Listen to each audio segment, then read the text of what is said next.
And we're live, brother. How you doing, man? Hey, I'm pretty good, man. I just got off an airplane from Cancun, Mexico, probably about 2 hours ago. Came home. Hey, missed y'all guys so much. We had to jump on Friday night and do a live. So a lot of things happening this week. I know we may have some glitches with the reception here. My mother-in-law is here. I'm an added family member this week, and I think she's over there streaming some TV. So we may have some glitches with the internet stream, but we should be able to make it. The same thing, man. Finally, we got some kind of message going through here. I think we got 19 people, 16, 19 people watching, whatever the case may be. And we weren't getting any comments. Me and Jeremy were like, hey, I guess it's going to be a short show tonight. So we'll kind of see where it goes from there. But hopefully we can get some of these comments going in. But your thoughts on this week and everything that's happened. Fall is here, man. So players reported yesterday. Steve Sarkisian held his fall introductory press conference, and then practice started today. You saw them taking the team pictures, everybody in uniform, got to figure out the new guys' numbers. Basically got 2 commitments this week. Right before here, we cut the Owen Carey commitment corner. After this show, we'll probably spend time on Champ Lewis's film and talking about him a little bit. But like you said, put out an offensive line preview earlier this week, and then a defensive line preview as well. Going to work on wide receivers and defensive backs. Let me just go ahead and chronicle the rest of the weekend. So we are going to have Ronald Champ Lewis. He is scheduled to come on the show on Sunday for an interview, which will be a tape show. And then Monday, we'll be back on with 247's Nick Harris. And then the following Friday, we'll be making a guest appearance on the Fire the Cannon podcast with, of course, Rocky Osborne, Megan, who's also known as Texas Fancy Boots, and then Hannah, also known as Half Row, on their podcast. So very, very busy week for Texas football talk. Glad Clint's back from Mexico, safe and sound.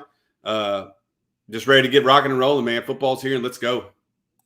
Yeah, it's the biggest thing, obviously, football is here, and me and Jeremy, I talked to Jeremy on Wednesday night, and I think what we wanted to do is spend time, a little bit of time on recruiting, but we really want to get into what's going to be happening going forward with the football team, man. It's almost time. It's almost getting to a point where we're about to start playing, football games in less than a month. And if you haven't had an opportunity to go over and look at our offensive line preview, which we just recently put out, I think, what was it, Wednesday, and then that previous Sunday or Monday, we did the defensive line, and then we're working on, I think you forgot about that, I'm not sure, I don't know if I heard you say that, but we're working on wide receivers and defensive backs tomorrow. So that's probably going to come out somewhere between Monday and Wednesday as well. Enjoyed, listen to a press conference for the first time from a Texas Longhorn football coach in months. Got to a point where with the last, coach, really had a hard time listening to press conferences. Really look forward to what Steve Sarkisian's bringing in those press conferences.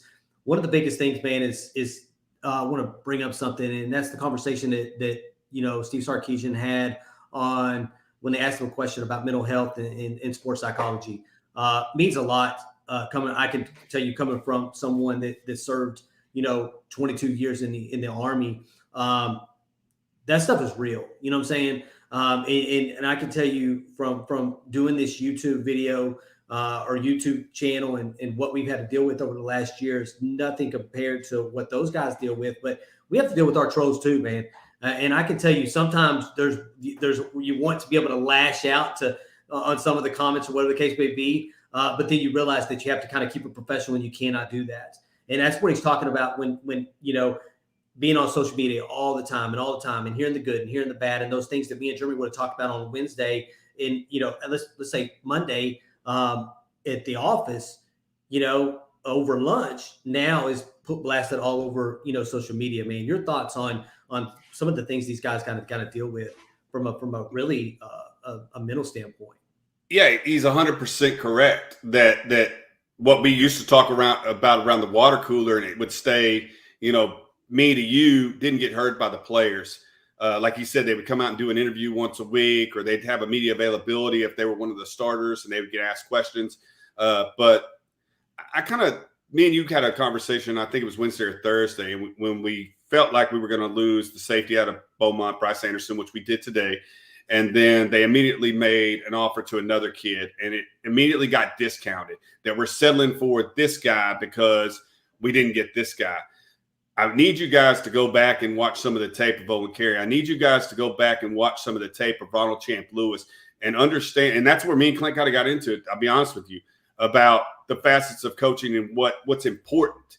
And that's, again, player evaluation, player development, and then ultimately getting them on the 40 acres and getting them to the first round. It's not just, we've shown in this program that the likes of Sam Cosme and Connor Williams, the 3-star linemen have been the ones that have gotten drafted. The 5-star linemen or the high 4-star linemen that we got in this program haven't been.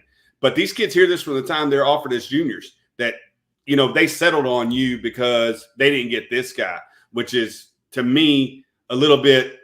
These are 17, 18-year-old kids. So, yeah, I totally agree that we didn't have to deal with that when we were in high school. Like you said, you'd read the paper and they'd say Lockerbie missed a block, or Lockerbie, didn't make a tackle, or this or that. But that was as bad.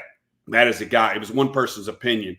But yeah, everybody has an opinion, and all these kids are on social media because, again, they're trying to establish their brand because of now the name, image, likeness. So I think they have to be on social media to brand themselves, but at the same time, it does open them up for critical, critics of their game and of their play, and I think it's true. You're talking about that, Jeremy, but this is the conversation we had on Wednesday when I called you at 9:30 at night, and kind of had that sense that I went kind of down that negative road. You know what I'm saying? I started going negative, and then Jeremy pulled me back in and said, "Hey," because I look at it from I'm gonna tell you, I look at it from a recruiting standpoint, right? I've been a recruiter at multiple jobs, recruiting multiple positions, headhunt, all this other stuff, and you get all these resumes sent to you, right? And you start numbering these resumes. Hey, this guy right here is number one. He's number one on my board. This guy, okay, he's going to go number 3. This girl, this person's number 2, all the way down to 10. And then all of a sudden you get on the phone, you pick up the phone, and you start calling number 1. One's like, hey, absolutely not. You're not a good fit for me. Number 2, no, your culture doesn't match what culture I'm looking for. Number 3, no, your benefits package doesn't match what I'm looking for. Number 4, salary doesn't meet the qualifications of which I'm looking for. And then all of a sudden you got down to number 6, 7, 8, 9, 10. As a recruiter, your job is to fill positions. That's your job. You're supposed to bring the best person to that job so that you don't have to turn around and 2 weeks later, 3 weeks later, fill that position again, because that's something you don't want to do, because that person either got terminated or they quit or whatever the case may be. They weren't a good culture fit. And to me, I started going down the negative road. It's like, goodness gracious, I think we went from looking at the 49th player in the country to all of a sudden we've, looking at the 835th player in the country, where it was at. And then you start thinking about it and you're like, again, we analyze film, we look at film, we do these things, but Jeremy said it best. These coaches' jobs are on the line if they don't get it right, if they don't get the right person. And at the same time, Terry Joseph has to sell it to Pete Kwiatkowski, who has to sell it to Steve Sarkisian to even give this kid a scholarship. Go ahead, Jeremy. No, what I said was, these coaches don't give scholarships away for free. Yep. You're not going to give a scholarship, one of your 85 precious scholarships, to a kid that you don't think can play for the University of Texas just to fill a spot. If you don't think Keaton Crawford can play, if you don't think Jahdae Barron can play, and you don't think that all these other young men like Jameer Johnson or Ishmael Ibrahim or Austin Jordan can play ball, then they don't need to be on the football team. They don't need to have a scholarship, but they do. And what I was saying to Clint is, I don't lose my job if I pick the wrong kid. Terry Joseph does. Blake Gideon does. Jeff Choate does. And again, we're not giving out scholarships just for the sake of giving out scholarships. If they don't think you can play, then why would they offer you a scholarship? So that was just my thoughts on the woe is me. We're not getting good players. I absolutely disagree. And these two, watching these 3 stars film, a lot of their film this week. And again, we're going to have one of them on Sunday, and we're going to have their commitment corners come out this weekend, can play ball. So I challenge you to watch the sideline to sideline ability of Champ Lewis. And he has no less than 10 interceptions on his film. Again, the only thing I think, and we actually talked to him about this today, that because I asked him, I said, the recruiting services have you as a corner, but all your film is at free safety. I said, are you being recorded as a corner or safety? He said, I'm being recruited as a corner, but I can play both. And the coaches love my versatility, and you can definitely see it on his film. So, again, I'm happy with the two kids we got this week. Again, yeah, you missed out on a 5-star in Bryce Anderson. But again, like Bryce kind of said, and I've talked to folks online, they're like, what does A&M have that we don't have? Well, they haven't had 3 defensive coordinators in 3 years. They finished in the top 5 last year, already in the SEC. So that's why you lost Bryce Anderson, because he said it himself. I love the coaches. I love the atmosphere. I don't like the uncertainty. That was his quote. And to me, that was the 3 defensive coordinators in 3 years, a brand new coaching staff who he hasn't seen play a game on the football. And that was the other thing. We're saying these coaches can't recruit, but again, they have not played one football game. And that's the part of coach. Again, player development, or player evaluation, player development, and then X's and O's, and then eventually motivation, and those 4 or 5 things that a coach does to allow them to progress in their career. Yeah. We can sit up here and try to shit on the school out east, for what they have not done in the past. But if you're looking at the present and what may be the future, they're signing top 5 classes.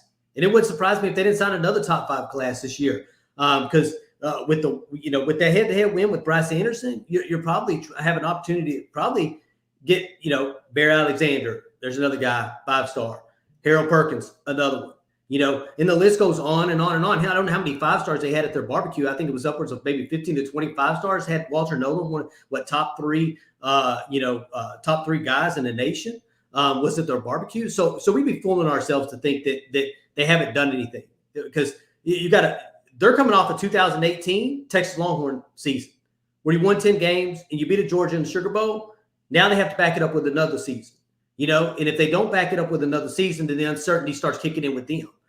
You can't keep selling the same bill of goods of, oh, hey, you're going to help us, start the program over again. You're going to, that's what they've been selling the last 3 coaches. Hey, come on. Hey, Texas, we need you to help bring Texas back. We need you to do this. You can't continue to think that you can sell the same bill of goods, because these guys have heard it for multiple years. They're multiple coaches. And that's where the uncertainty comes in, is how the hell do I know Pete Quickhouse is going to be around in 2 or 3 years? And then I'm not going to have another defensive coordinator that's coming in, because you changed out defensive coordinators and coaches, more than anybody in football at this particular point. And again, so if you want to talk about Terry Joseph's credentials, because folks are saying, well, Texas sends more defensive backs to the NFL than A&M, and that's historically that's correct. But Bryce Anderson was 2 years old when Vince Young scored. Bryce Anderson was 6 the last time Texas had a team play for a national championship and won a Big 12 championship. Nathan Vasher, Earl Thomas, Aaron Williams, all these pros that are currently in the NFL that are at Texas, Michael Huffs, the guys that have been in the NFL and still part of the program, talk to Bryce Anderson. He's seen the Thorpe Awards. Clint sent out a tweet the other day. Thorpe, that's the tweet. We understand that. But again, that's not enough when you bring, again, 3 defensive coordinators, 3 defensive backs coaches into the same program year after year after year. Because again, Earl Thomas, Nathan Vasher, Mike Huff, and all these other guys are on that roster with Bryce Anderson. And so, again, Caden Stearns, another draft pick, a 5-star draft pick. But I guarantee when Caden Stearns came to University of Texas from Cibolo as a 5-star, probably the number 1 safety in the country, he didn't expect to get drafted where he got drafted. But again, he played in 3 different systems in 3 different years and had injury issues. So again, I like the guys that we got this week. Again, are they 5-stars? No, but I think they have the potential to definitely move their ranking up this year. Yeah, really quick, Wes, I'm gonna get to this, man. We're gonna get to you here. We got a super chat from Mr. Wes Bearden here, asking the questions about transfers versus I think 3 stars. So we get that up, but I want to get through something real quick, because again, it comes down to development and winning and development. That's how you get these guys to come to your program. I just want to run through some numbers, right? From 2010 to 2020, this is the draft. Texas has had 11 guys drafted. So this is not the 2021 draft. This is 2010 to 2020. 11 football players drafted. Out of those, 9 of those were 4 and 5 stars. One of them was a 3-star, and one was a 2-star. 0 going in the first round. 0. Okay. All right. Washington, right? Defensive coordinator came from Washington. In that same time frame, they've had 19 football players that have been drafted to the NFL. Out of those, 8 of them are 4 and 5 stars. 10 are 3 stars, and 1 is a 2-star. In the first round, Desmond Trufant, Marcus Peters, John Ross, and Vita Vea. It's all about development, man. It's all about development. And if you go back and watch that 2016, if you go back and watch that 2016, I think Peach Bowl with Washington and Alabama, they didn't have the defense. Washington defense didn't have a hard time stopping Alabama's offense. The problem is that they couldn't score. They couldn't score. So go back and watch that 2016. But again, it comes down to development. Go ahead, Jeremy.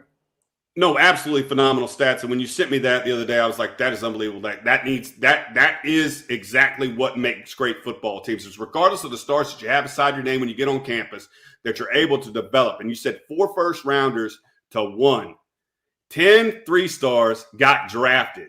It's crazy. It's crazy the lack of development we've had over the last 10 years. And T. Wood, before we get to West real quick, I do want to, again, you can keep naming names. P.J. Locke, Caden Stearns, Holton Hill, Brandon Jones, Chris Boyd, Quandre Diggs. Guess what, brother? They're not on the 2021 roster. They're not on the 2022 roster. Again, what needs to be developed is Deshaun Jameson, Josh Thompson, Jaron Thompson, B.J. Foster, and the current roster we have now by the current coaches we have now. And that'd be Terry Joseph and Blake Gideon. Because, again, I can keep naming names, but those are in the past. And these kids aren't coming to this program based upon the past. You could see that. Well, let's talk about something real quick. Let's talk about 2018. Let's talk about 2008 developing DBs. You want to talk about 2018? Let's talk about the guys that we brought in, all these Under Armour All-Americans, all these guys that went to the U.S. Army All-American Bowl. I have 3 signatures of, 3 of the guys. One of them is now playing at Mississippi State. The other one is now a senior that may be questionable if he starts or not, right? And the third one, I think, how far did he go in the draft? How far did Caden Stearns go in the draft? 5th round? When he came out as high school is a 5-star. You've had DeMarvion Overshown, Owens, B.J. Foster. You had damn near every one of those. If I go back and look at the rankings of 2018, I'd probably say that 5 of those guys probably outranked Bryce Anderson based on where they were at the end of that 2018 piece. All right, so enough on that. Again, you have not developed these guys where they need to go. If they come in at a 5-star, they probably need to leave Texas as a first rounder at a minimum 2nd round draft pick, not 5th round draft pick. All right, Wes Bearden, $5. Why not have some of these scholarships for transfers who can start right away instead of so many 3-stars? Am I overthinking it? Go ahead, Jeremy. No, Wes, you're absolutely right. And Coach Sarkisian has said he's going to run his player personnel department like the NFL, which we've talked about. It, regardless of classification, whether you're a transfer, again, I think he looks at some of the way we've talked about it. He looks at his recruiting classes, his draft classes. He looks at the transfer portal, kind of like free agency. So you're absolutely right. If there's an opportunity, but again, you have to recruit these transfers. Like, there's nothing to say if you hold the scholarship for a transfer at the end of the year that they're going to accept your scholarship. So yes, I do think there's some play with that. And the moment you lose a guy to the transfer portal, do you start looking at how do I fill gaps with guys who've started? And Clint's talked about this, and we both talked about this before, is already getting guys who've been in a college weight room, who've been on a college practice field, who've played against college athletes versus the guy who's 17, 18 years old who hasn't, that you have to develop. Yeah, we've talked about it both ways. No, absolutely, you're not overthinking it. That's exactly the way they're doing it. They're trying to figure out the best 85 scholarship players, regardless of classification, whether they be graduate transfers or true freshmen coming from high school. You got to pick the best 85. Again, what I call championship level guys. You want to hit Scott real quick before he expires? Yeah, absolutely. I want to answer this question real quick. He's got some time on that before he expires, though. Okay. A three star is someone that is either undervalued or just needs more development. That's the way I look at it. So you feel comfortable about what you currently have on your roster, that you're able to go out and get someone that's really, really high on, but they need to be developed a little bit more than maybe a Jatavian Sanders that comes out of the 5-star that you could probably start him at tight end, the third week of the football season. Obviously a cornerback that's 6'1", 170 pounds probably needs to put some weight on. Probably need to work on some technical skills. But at the same time, the transfer portal, this is where it's going to come in at. You know what I'm saying? If you trust what you currently have on your roster, it's okay to go out and get, some guys that you need to develop. But at the same time, do I think the transfer portal allows you to be able to pick up those pieces? Absolutely. Because if you listen to Steve Sarkisian on yesterday at his press conference, linebackers was one that they were extremely worried about, at the beginning of the spring. Now they feel really, really good about where they are as a linebacker core. And I think that's part of that is because they went out and got guys in the transfer portal to be able to fill spots in that linebacker core, to include getting a guy a day away that was in the transfer portal, decided he wanted to come back. I think you had another thought on that, Jeremy. You told us the stats a little bit earlier. You talked about PK. I think Terry Joseph has to sell any scholarship that he gives to a defensive back to Pete Kwiatkowski. Pete Kwiatkowski then, like you said, has to sell that scholarship to Steve Sarkisian. And by the numbers that you were giving earlier, I think Pete Kwiatkowski knows the clay, the 3-star, what he's looking for, that he knows he can develop and has developed in the past in order to get these guys drafted. Because you talked about the numbers, 10 guys that were 3-stars, they got drafted. One guy was a 2-star, they got drafted, and then the numbers of first-round picks. So as far as the talent evaluation piece, I know that has to run through Pete Kwiatkowski and Steve Sarkisian. Steve Sarkisian has NFL experience. Kyle Flood has NFL experience. Bo Davis has NFL experience. So they've worked with NFL players. So I think they know coming out of high school what that piece of a 3-star, what the intangibles they need from that athlete in order to be able to develop them, or are they a finished product where they're at. So just dialogue and talking the 3-stars versus the 5-stars. But I'm going to throw Scott Sheridan, because he did give us a $10 super chat, and he did encourage you to go over to Texas Homer, which is also a YouTube content collaborator, and watch his video on PK. But I will say, if you haven't gone back and watched ours, I think it's our second most popular video behind the Tom Herman on the hot seat #2 episode. I think our PK video has about 8,000 views on it, where we break down his system of the 4-2-5. We talk about our players versus the players that he had at Washington when they played against Alabama in the college playoff, and how it's going to kind of utilize our athletes that we have in our 2 deep to benefit the University of Texas. Absolutely. Scott Sheridan, he comes through every freaking live, man. I'm going to throw him a hook, man.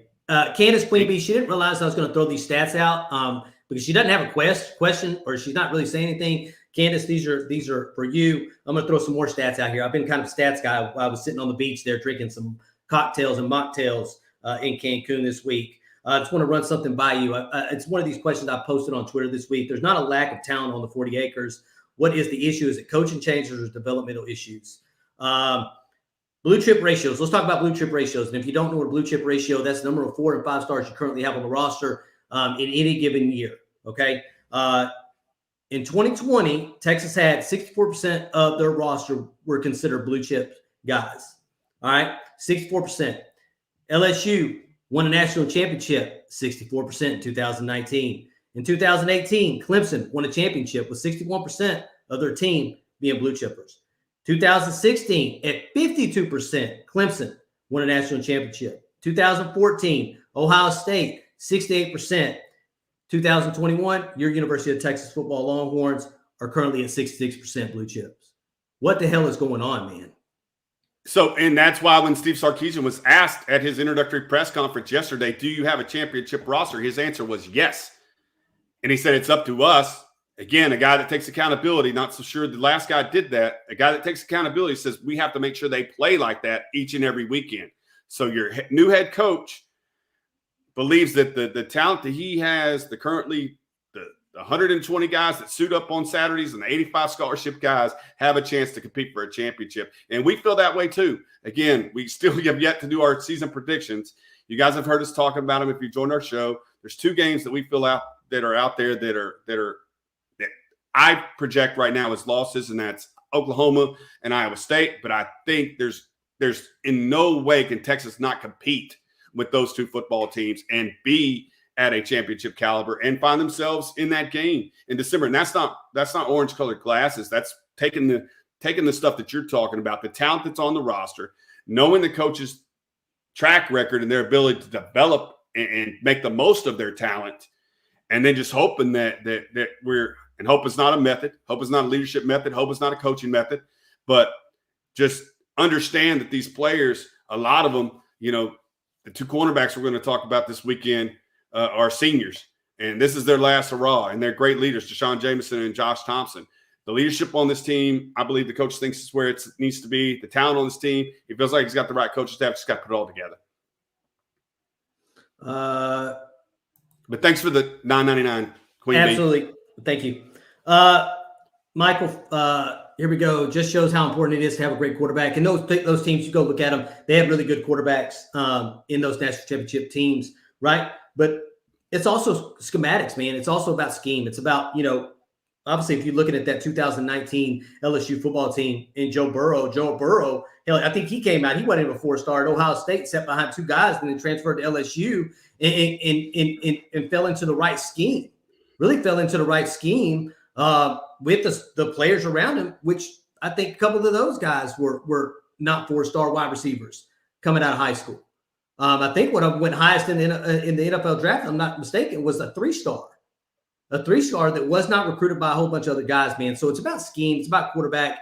It's about really the pie has to be there, man. And you got to have it, the filling right. You have to have the toppings right, and you have to bake it right, man, to get one of these teams to go the way you need them to go. I want to pump this one up real quick. Texas is more talented than ISU. With better coaching, they should beat them. Again, I'm not going to argue with you stylistics. I felt like we should have beat them last year. We kind of made some poor in-game decisions, to go for a fake punt and take a field goal off the board that allowed them to beat us at home. Again, I believe we're the more talented team too. But again, execution is key, especially up there in Ames with their senior quarterback, Brock Purdy, and their backfield and the 20 out of 22 starters and Mike Rose and what they bring back.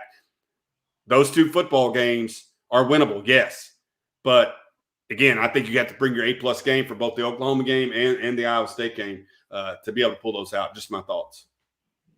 Yeah, to me, again, it comes down to coaching, and I don't want to go backwards into last season. I'm really, really excited about this season, and I think that's why you feel our passion. Honestly, I came into this show tonight. I was like, damn, I'm hoping I can find some energy to make it through 1 hour, and I don't think I'm going to have a problem with this particular point. And I think the closer to the season gets, the more passionate me and Jeremy are going to start getting really excited.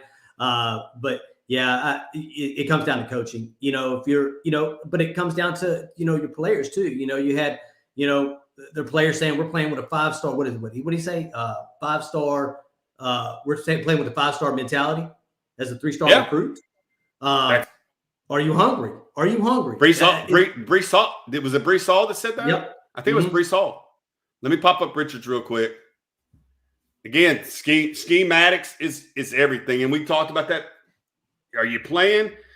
Are you putting your players in the best position to succeed? And you got to scheme up around your players. And some great coach was saying this the other day. I don't know if it was Bill Cowher, one of the coaches going to the Hall of Fame, and they were asking the importance of scheme versus the scheme win and he said, yeah, scheme wins if you put your players in the right scheme.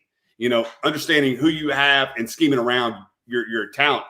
And I'm a Cowboys fan, and Mike Nolan got fired because he couldn't scheme around his players.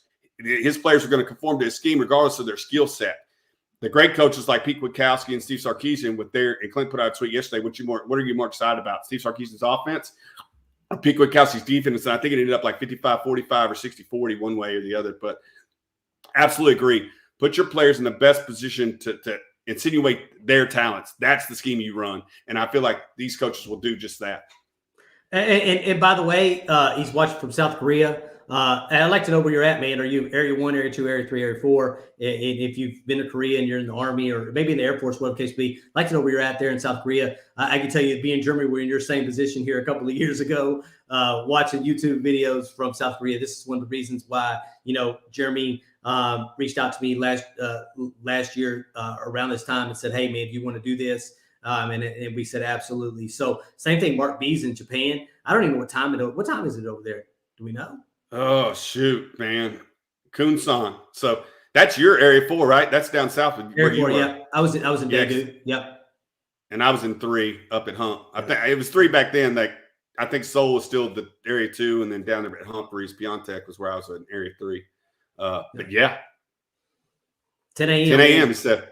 It's weird. On Saturday morning. Right. Like I told Clint the other day, it's almost like we lost 2 football seasons because the year prior, I was transitioning from being enlisted to an officer, and I was going to direct commission course and basic officer leader course in the Army through the months of September through January. And so, of course, going through those courses, you spend a lot of time in the field. So you have to come back and watch games against West Virginia. I remember that game most, where we got scored on a 2-point conversion at the end of the game and lost that game. But we ended up playing in the Big 12 championship that year after we beat Oklahoma in the regular season. But then we go to Korea, and it's almost like I lost 2 football seasons. One, because I was in, living in a tent out in the woods. And then the next year we were watching games at 3:30. And it's just hard to, and that was a tough season because you just come off the Sugar Bowl win and you felt like you were going the right direction, and you'd wake up at 3:30 to watch them lose to TCU, and you just didn't have the ability to stay up any later to try to analyze it. And that's why I was like, that's when we kind of relied on Steven from Fanatic Perspective, because we didn't have ESPN. You don't have Fox Sports. You have the Armed Forces Network, which gives you 1 game a week. And so that's when we started watching Fanatic Perspective and really watching YouTube channels and getting our information about UT sports from them. And that's why we decided to, basically, when we came back from Korea, to kind of join them in content creating for YouTube. But thank you for your service. Appreciate you, Richard, for the $10 super chat as well. And I can tell you that that's what Scott Sheraton said real quick. To all who have served or are currently serving, God bless you all. And we appreciate it too, man. It was my honor to serve, damn near 22 years. I'm now retired, but not really retired. Working another full-time job to include this part-time job that Jeremy's got me doing now. So this is considered a part-time job. So, but we love it though. Again, absolutely, man. I have a really good partner. I told him the other day when he got fired up about, the recruiting landscape that I love his passion. That's why we keep doing this. And we get it from you guys. Like Clint said, he just hopped off a plane an hour ago. I had to get up at 2 o'clock this morning. I had a group of soldiers coming back from Fort Knox, Kentucky to Fort Hood, Texas. I had to greet as they came off the bus because they were, training cadets from ROTC for the last 3 or 4 months. So I had to welcome them home. So we both have long days, but you guys inspire us to come on. And then once we come on and see your questions and your comments and your passion for UT sports is what continues to allow us to do what we do. David Williams, man, our guy David Williams, 20 years ago, I spent a year at Daegu. I think that was Area 3. I don't remember yet. Maybe Area 3 20 years ago. I'm not sure, David. But yeah, that's actually the phonetic way of saying it. They've changed it now. It went from Daegu to Daegu. Now it starts with a D and not a T. So pretty cool, David, man. Appreciate your service there. Sean Harris, man, 2 times South Korea vet, Air Force Osan and Kusan. I miss it. I liked Korea, man. I loved it over there. Yeah, Korea was cool, man. It really was. I would hop because Clint was down south and, like you said, in Daegu, and I was up north in Pyeongtaek, not really north, but kind of in the central part of the peninsula. But we would hop on what they call the Mungawal, the slow trains, and ride trains back and forth to see each other. You can hop on the fast train, you get there in 3 hours, but I just like seeing the Korean countryside and the hills and the mountains. It's really beautiful over there. I really enjoyed my time over there. Didn't like getting up 3:30 to watch football games. But ever since I got stationed in Hawaii in 2015, I really haven't had a football season this is probably the first one. It's kind of been without interruption and not having to watch games at 7 in the morning or 5:30 in the morning. But yeah, let's get back on football. Let's get back on football real quick. Yeah, real quick. Yeah. So if you have not hit that like button, I think there's 100 people in here currently. Please hit that like button. We'd really appreciate it. And let's get back to football. I think we have some really good questions here. I want to start with Scott Sheraton. here. All I'm hearing about Xavier Worthy is he is the real deal. I think I read something from 247. I want to say yesterday, where I think it was Chip Brown said that it doesn't happen a lot when you talk to multiple sources across the football program, and they're all saying the same thing. Usually you'll have one that's, really, really positive about things. And then all of a sudden you'll have one that says, let's cool it a little bit. But it sounds like every source they talk about, they're talking about Xavier Worthy, who, if you didn't know, his number's 8. That's what he's going to be wearing, is number 8. And I hope the hype is real. I hope the hype is real. But I will go back to 2020, and who were the two guys that had the most hype in fall camp? And again, Xavier Worthy's the first one. You're going to hear stories of this guy's doing this in practice, but last year's versions of that were Troy Omeire was killing everybody in camp. Again, we got to see some tape on it, and really, really loved his tape. And then ACL, and then the second guy we saw hear or heard dominate in fall camp last year was Isaiah Hookfin, and he never got on the football field. So I agree with everything they're saying about Xavier Worthy. His speed, his film is fantastic. Again, they equate him to a Henry Ruggs, Jerry Jeudy, or Devontae Smith type receiver, because everything's always going to go back to Steve Sarkisian's offense and how close we can get to that with our players versus their players. But yeah, Troy Omeire is advertised in the 2020 season, and Xavier Worthy is advertised in the 2021 season. And then you got Jordan Whittington, Bijan Robinson, and Keelan Robinson. And like you said, you got a 6'4", 256 pounds, Jatavian Sanders with what I think they said his height weight was today. And I think when he got there, it was 6'4", 230. And I think maybe over the summer or he was working with somebody, and I think it said 254 to 256. Somebody correct me, but he's big and ready to go. But the potential, again, this is all potential that of the weapons the offense has. If we could see that and our pass blocking catches up with our run blocking, and we get good quarterback play out of whoever Steve Sarkisian picks as the starter, I don't know, man. Like you said, the tweet is right. Like,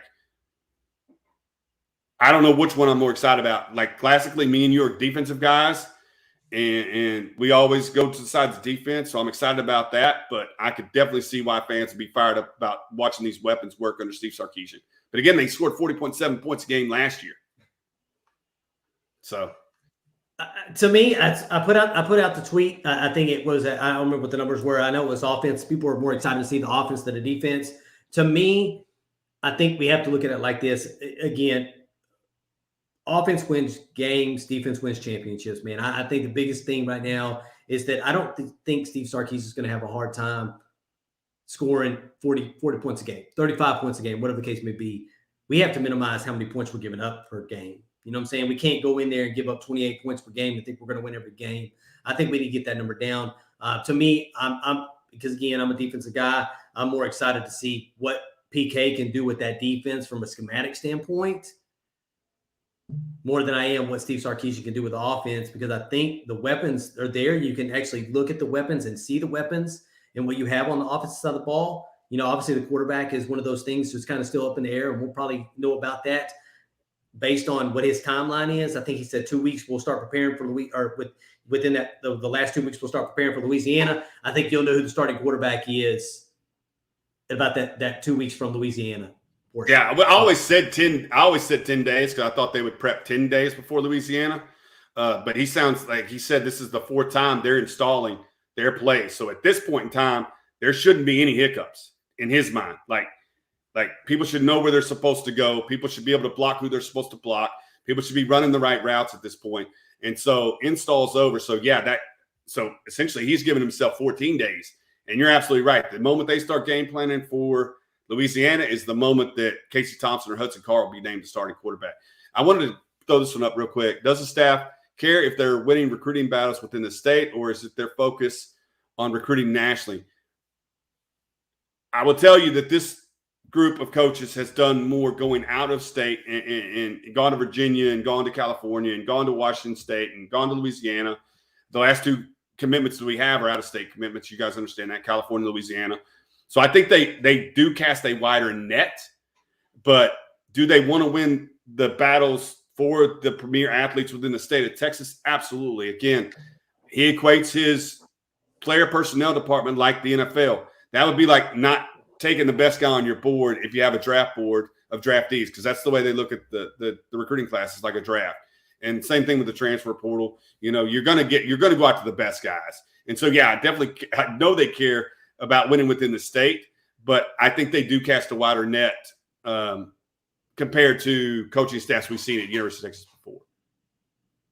Do you have a thought on that, Clint? Yeah, to me, it's one of those. Again, it's a tightrope. You know what I'm saying? Because again, you have the best talent in the state of Texas when it comes to high school football, and again, Ohio State and Alabama's and the Clemson's and all these guys have walked in and taken your guys out of the state and taken them with them to these national championship winning programs. I think it's one of those tightropes. I think you have to have good relationships. You have to get great relationships with your Texas high school football coaches here in the state of Texas, and you got to get your guys from the state of Texas that are in that top 10, top 15, top 20. But at the same time, you go out and you kind of, nickel and dime what's going on, nationally. Okay, let me go get this left tackle from Seattle, Washington, or let me go get this linebacker from California, or let me go get this, Jerry Jeudy, Hollywood Brown kind of guy from Florida to come in here and beat, defenses over the top. I think that's the way you'll see it. But as far as, them specifically going national, yeah, I think they're going to cast a wide net, but I think I think if you look at their boards, if you probably look at the boards at the beginning of the season, I would say majority of their guys are Texas guys on top of their boards. You're absolutely correct. And that's recruiting. And I think as we get in this season and players within the state start seeing what we think can happen, us two, I'm not speaking for everybody here, but what we think the potential is for this team, then you may be able to get back in those races that currently – but we've watched kids decommit and commit like over and over again out of this program, out of Ohio State, out of these big name programs. Kids are decommitting. Georgia, they had 2 or 3 decommitments. Had Jaheim Singletary decommit from Ohio State. So it's not just Texas that's having these decommitment problems. So, yeah, I think you can get back in these races. But I did want to go back up real quick to something that I talked about all last year. And you got Peter Young who's saying we scored. I'm not going to pop them up because they're the same basic dialogue. It says, yeah, we scored points, but complimentary football. Right. So I talked about this till I was blue in the face last year. When the defense would stop the opposition 3 consecutive drives, it felt like we punted all 3 drives. And it just systematically, everybody equates it to Turtle Tom and his getting in a shell to try to protect the lead and not try to extend the lead. And I think with Steve Sarkisian has told you, he's going to try to dominate teams and score in every possession and continue to score until the game's final whistle blows. But, yeah, I definitely agree that sometimes when you had to come back 17 points and you scored 45 against Texas Tech, and then you had to go a couple of overtimes and you scored 53 against Oklahoma, and then you scored 59 against Kansas State, and then you scored another 50 against Colorado, those points were scored, but there was games in there against Iowa State when you stalled and didn't play complimentary football. There was games in there against TCU when you stalled and didn't play complimentary football, and the same thing in all 3 losses that you had. But, again, Clint could say, and we could say that same thing could have happened at Texas Tech, and you could have lost that football game. Same thing could have happened to West Virginia. You could have lost that football game. So I said a lot to say, let's play complimentary football. When we score, let's stop them. And, again, that's going to lead to a lot of wins. If you score a lot of points and they don't score any, then you're going to win a lot of football games. I want to talk about this real quick. If Texas can dominate the line of scrimmage on offense and run the ball successfully, it will allow the defense to be very good. Complimentary football. You know what I'm saying? If your offense can lean on their defense for the majority of the game and you can run the ball, I think it reflects on what your defense does. Obviously, you get your defense time to be able to react, adjust, but at the same time, you don't have to worry about them going out, 3 and out, and then all of a sudden, you don't have time to adjust on the sideline, or 2, you're just wearing your defense out. So definitely agree with that statement there.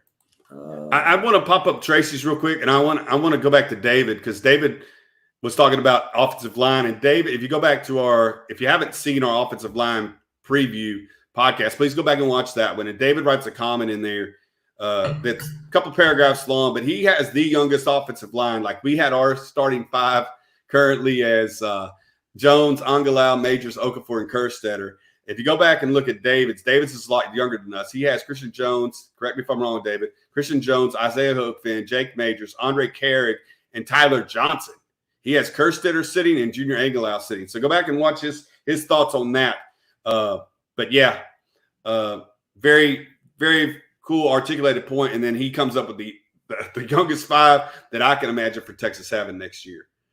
I did see something else that I want to talk about, what we've talked about multiple times. That's a full class.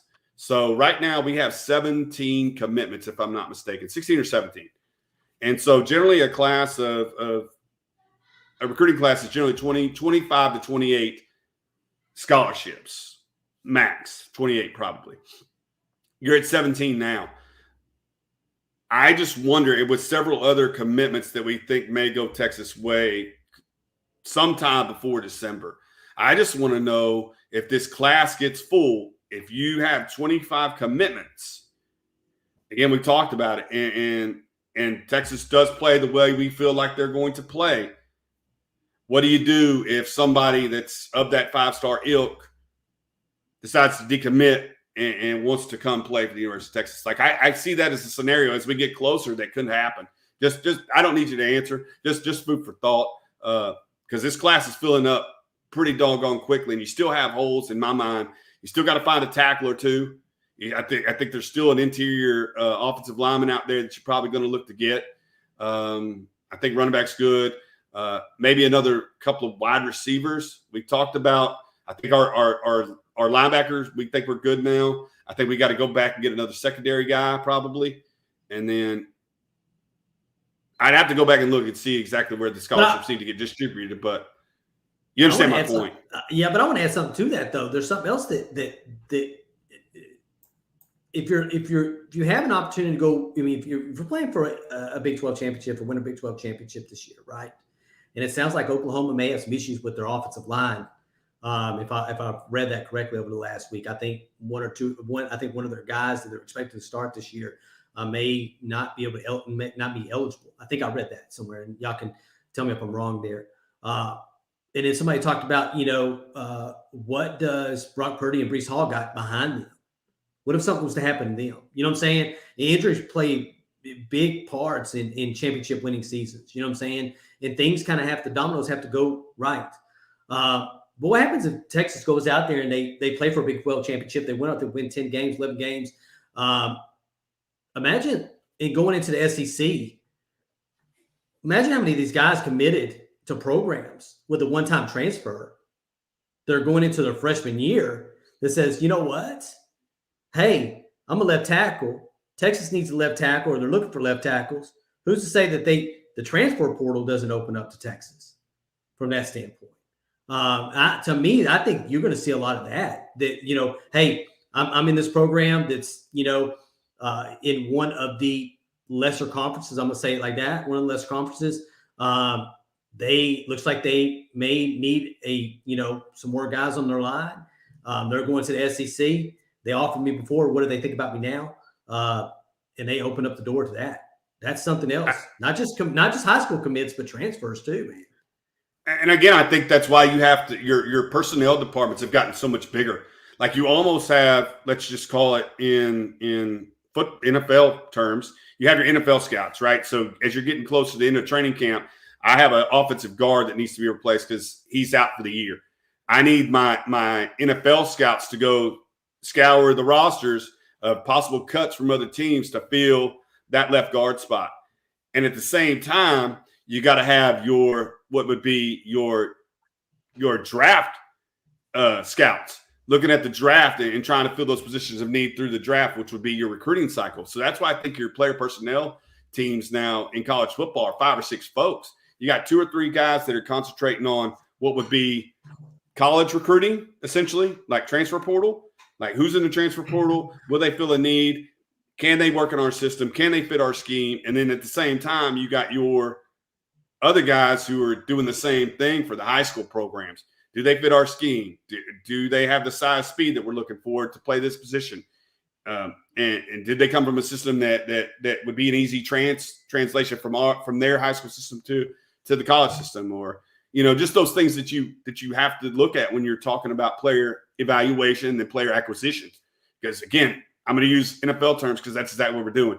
We're gaining players through either the transfer portal or the recruiting process. But again, it's an acquisition. And so to me, it just matters how do you get your best 85, your best 2 deep, and then to championship level, regardless of how you acquire them, whether it be free agency or through the draft. You there? You reading the question there? Yeah. Yeah. No. Yeah. What do you think? Yeah. So Candace Queen B here, she gives $9 super chat earlier. So I'm going to pull up her question here. Do you think they hold a couple of spots for those maybes to come in later once we do well on the field? I think the number is 25, but I think the number is really 28 or 28. I think that's where you're sitting at, because most recruiting classes, I think you can go up to about 27, 28 per class, depending on what you had the year before and what you plan on and what you plan on recruiting the year after. And that's where that number comes in at. So absolutely, I think you hold it at about 24, 25 guys, that you recruited out of high school that you think, okay, cool. Did we fill our spots? Let's leave, 3 or 4 positions open for those guys that may, not sign. Because hell, early signing day is after the Big 12 championship, if I'm not mistaken. Early signing day. Yes, right. It's afterwards, right? And then your late signing days don't happen until February. Majority of your kids going to sign letters of intent in now, what is it, December time frame? I think the second week of December, third week of December. I have to go back and look. But yeah, I think you just. I think you keep 3, 4, scholarships available. But that's my point. You're getting there very, very quickly, because if you're talking at your 17 and you're talking about saving 3, would be 28, then you have 8. And again, they're asking questions about who do we see going to the transfer portal from our roster. I don't have a clue. I don't know. But that'd be something to watch that will, again, decide the size of this recruiting class and or transfer portal acquisitions. Because I don't think I think it's, if you can, it'd be nice to get some of those acquisitions from players that have been in college sports, have played against college athletes, have been in the college weight room, have been through college practices and competed at what Clinton would say, either another Power 5 conference and or that group of 5 that or current colleges are currently in the Power 5 that maybe go in group of 5 and a kid just wants to continue to play in the Power 5, which is what might happen to some of the Big 12 teams. But this was the point that me and Clint were talking about on Wednesday, is that you got to trust these guys who have NFL experience and over 30 years of coaching experience to pick the right guys at that level and feel like they could develop them. And that's just the point that I've been trying to make on some recruiting services boards, is you got to trust that they're not giving scholarships to kids they think can't play. They're giving scholarships to kids they know can play and that they feel like they can develop into. They're not a finished product as a 3-star, and they may be a 4-star by the end. We saw that with our friend Jordan Thomas. When Jordan initially got his offer from the University of Texas, he was not a high 4-star player. And by the time the season ended at Port Arthur Memorial, he was damn near touching a 5-star. So again, these kids like Owen Carey and Champ Lewis that we're talking about a little bit earlier have the chance to creep up, And again, the most important thing, like Clint said a little bit earlier, is that Terry Joseph had him in camp. That Jeff Choate had Owen face-to-face in a camp. Like, they've seen these kids up close, in personal, work them out, watch them in camp, and not just, talent or film evaluation and somebody's word for it. They've actually seen them with their own eyes on their practice field and like what they have. I want to pull up Tracy Williams here. First, I want to say, hey, if you have not hit that like button, please hit that like button. If you have not subscribed to our channel and you're on here, please hit that subscribe button. Ring the notification or hit that notification bell. I promise you, we have a lot of content that's going to come out over the next few weeks. We talked about it a little at the beginning of the show. We have, a couple of commitment corners that are going to come out that we're doing. We did one before the show. We're going to do one after the show on our latest 2 commits. Tomorrow, we're going to get up early. We're going to work on, I think, wide receivers and the wide receiver preview, defensive back preview. And then probably starting our next weekend, I think we're doing, running backs and tight ends. We'll do their previews as well. And in between there, we got a couple of shows. We're going on a show. We're going to have Nick Harris on here Monday with another live, talk a little bit about what's going on as far as recruiting goes. But if you have not hit that subscribe button, please hit that subscribe button and hit that notification bell so you know when stuff's coming. Trace Williams, who can y'all see putting their name in the portal? I'm not going to say names, but I'm going to say I'll do position groups. Wide receiver, defensive back is probably the biggest two groups where you'd see probably some guys leave the team if it didn't go their way in fall camp. And I agree with the wide receivers, of course, because there's way too many scholarships at wide receiver. And it's KD35 says linebacker, and we've come a long way since the end of the football season when we didn't know if we had another linebacker other than DeMarvin Overshown, because I think Benda's progressed. I think Dorba's progressed. I think Steve Sarkisian called the linebackers out by name, each and every one of them yesterday when somebody asked him about how he felt about the linebacker position, he said, I felt great about it. So, yeah, your linebacker depth coming from end of season to now could be a site where you see kids transferring out. But, yeah, maybe defensive back. Don't see him leaving from offensive line or defensive line.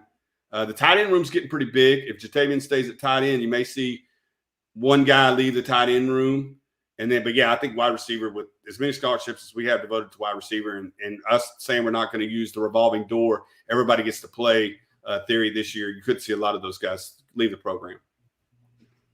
Yeah, I think they've changed the titles of their positions. I think on Texas Sports, they did. They changed them to what their schemes are. I think they got edge now, and then there's a buck. I think buck and so on and so forth. So. And we'll start changing we'll start using using theirs versus what we had last year that we felt comfortable with. But you just didn't want to you could call them weak side defensive end and strong side defensive end and weak side and strong side linebackers and keep it like that. But yeah, we definitely want to use the terminology that the coaches are using when we're talking about these positions. And we'll get educated on that. We'll actually add that to our depth chart probably if we have time sometime this weekend. And David and KD35 were talking about Casey Kane. And again, I have reached out and talked to via text Champ today because I wanted to figure out, because most of his film that he has is at free safety. I talked to him about where they're recruiting him at. He said they're definitely recruiting him as a cornerback. And then so we got to talking about, his versatility and where he's going to play. And that's what I'm going to ask him. That's because, when we do player interviews, it's not so much about football. It's about personalities and likes and dislikes and how they're doing in school and them as a person. And so, yeah, that Casey Kane matchup, I'm going to ask him about if we're lucky enough to have him out on Sunday. And I think we're going to be able to. Steve Majors, did you notice how confident Sark was at his press conference? It's a different vibe. To me, it's a different vibe. Again, this is the difference between, and again, he has not coached a game yet. So we got to you got University of Louisiana. I think they're ranked number 25, if I'm not mistaken. I think if what ESPN pushed out, I think this last week, I think Texas is 21. University of Louisiana, I think, is 24 or 25. So it's going to have two top 25 teams going head-to-head first week of the season. But to me, it all comes down to the aggression. He's going to want to go out there and put 50 or 60 points on everybody each and every week. I don't think you have to worry about him not wanting to score. Doesn't make sense to slow the game down. I think aggression is what he's going to play. And I just don't – go ahead, Jeremy. You had a thought there. I know exactly where his confidence comes from. The coaches that he has around him and the experience that he has. He told us this yesterday. He had not only does his position coaches have an exit interview with every kid coming out of spring, he does as well. So he trusts his coaches. He trusts his players. And he had a mighty fine-looking haircut. It kind of reminded me of my own up there on the podium. So that confidence comes with that awesome haircut that he had yesterday. Brand new, fresh, looking good. But that confidence comes from knowing his roster. He trusts his roster. He told that guy. He said, I think we have a championship roster, and I think we have the coaches to be able to scheme them up, plan them up.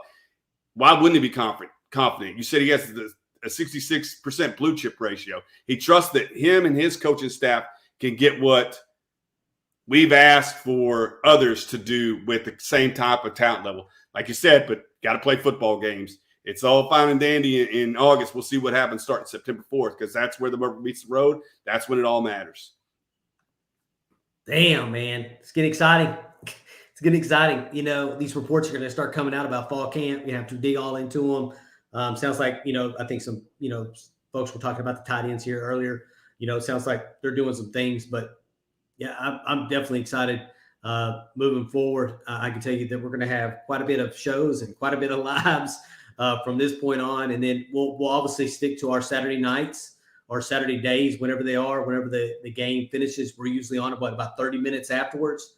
I think we got to catch our composure, talk a little bit, figure out what we're going to talk about. And then hopefully it's all positive this year, because I can tell you some of those lives that we did after some of those games last year were rough.